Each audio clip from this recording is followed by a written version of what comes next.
Hey there, my name's Ryan Dossi, and in today's video, I'm gonna walk you through how to market as a real estate agent in 2025. Let's dive right in.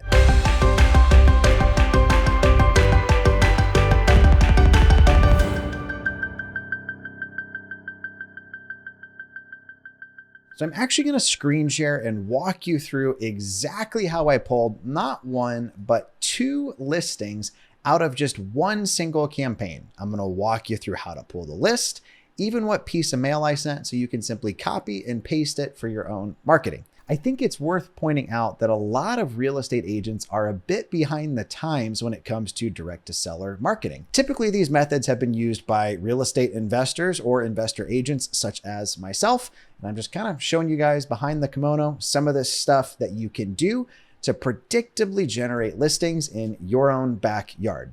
Now, the average agent isn't going to do any of this, but apparently the average agent makes like 45 to 65K a year. And I don't know about you, but that's not why I got into real estate. So without further ado, let's hop into my computer screen and I'm going to walk you through how we pulled these two deals. Hopping into my computer screen here, this was the listing that we already had closed. I'm not going to show you the one that's pending because I don't know, people are weird and I don't like to count my chickens before they hatch. We were able to rip a full commission on this thing north of $12,000.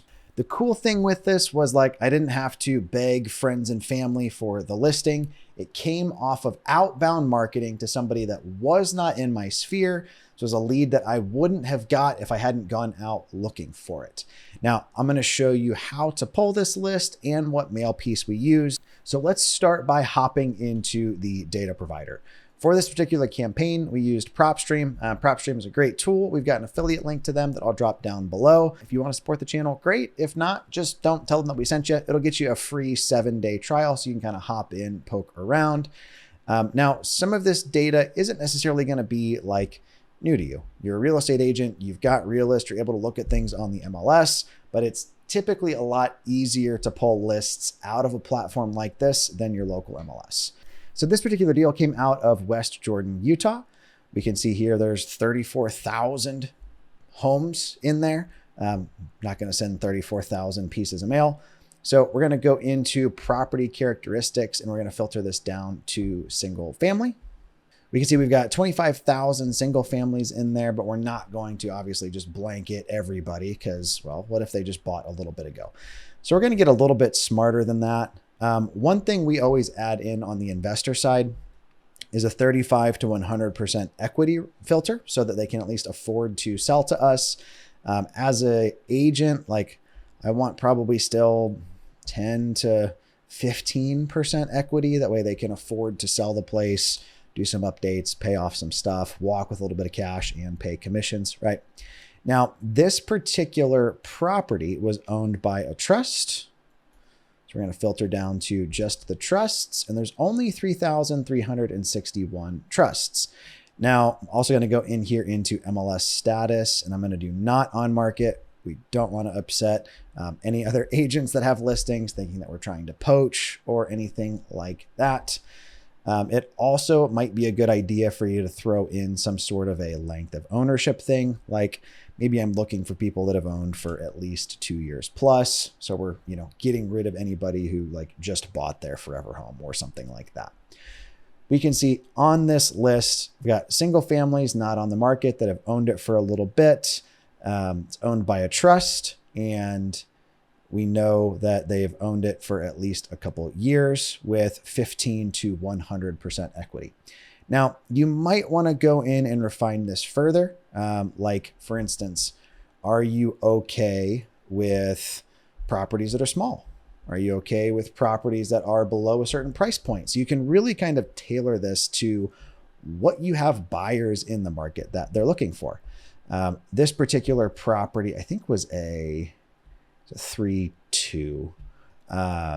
So I could go in and punch in, all right, give me places that are at least 3 bedrooms, give me places that are at least 2 baths, and it gets, all the way down to 2,112 places.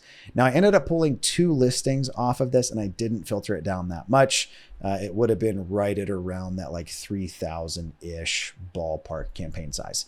So I'd simply click this box, select all, add to list, call it whatever I want to call it. then go over here to the My Properties section and export that list out for mailing. Now, when it comes to mailing, I own and am personally using Ballpoint Marketing. They've done all of my stuff since back in 2019. And we like to use their greeting letters, but with a bit of a twist. So these particular deals came off of our cash buyer marketing. Hey, Mr., Mrs., property owner, I'm interested in buying the place. Give me a call if you'd be interested in selling it. One thing we found though that works extremely well just for snagging the listings is using what we call the golden letter copy on the greeting cards. So that reads something like, dear, the owner of 123 Main Street, I've got a client that would be interested in purchasing your property. Give me a call if you'd consider selling it. Now, if you don't actually have a client that might be interested in selling it, and you're like me, you want to do things right, ethical, and all of that, okay, how do we go find buyers for this stuff? Well, if you remember when we were pulling the list, it was super simple. We know what part of town we're in. We know we're looking for places that are, 3-bed plus. Host an open house, collect buyers, and then go fishing for them. Most agents don't do that. Most agents won't do that. It's like if it's on the MLS, great. If not, well, all right, we'll wait for something else to pop up versus, hey, I've got my own CRM or pipeline of off-market opportunities that we're working. We teach this and a lot more inside of CCF, our community for real estate investors and agents. I got this strategy from a friend of mine, Wes Litton, who's actually one of our coaches in CCF, runs a incredible brokerage out of Springfield, Missouri. I think they've got like 500 agents under their roof at this point under KW. So what we would do is take that exported list out. We're going to send them the greeting letter in a style that we like. I personally really like the party or the floral ones. We're going to use the professional letter copy. So, would you be interested in selling your house at blank to a client of mine? If so, please call me at blank. We're going to track all of the leads inside of a CRM. I personally use Resimpli. Big fan. They're right at like $99 a month-ish. You can pull tracking numbers. They have a VoIP system. You can even do things like send texts. It's a really good way to kind of build a pipeline of these off-market opportunities for you to hopefully convert into listings. Now, if you need help with handling all of the calls that come off of the direct mail campaign, I've also got you covered there. I own callporter.com. They've taken all of my calls as an investor since back in 2017 at this point. They take north of 15,000 calls a month just for agents and investors. So they understand real estate. They know the terminology. They're going to basically handle that initial lead intake, enter it into your CRM for you, and tee you up for the appointment to go and do your thing. When we look at a campaign like this, the total cost to do it would have been like under $4,000. On that one listing, we made 12, and I have a second that came out of that on a similarly priced home.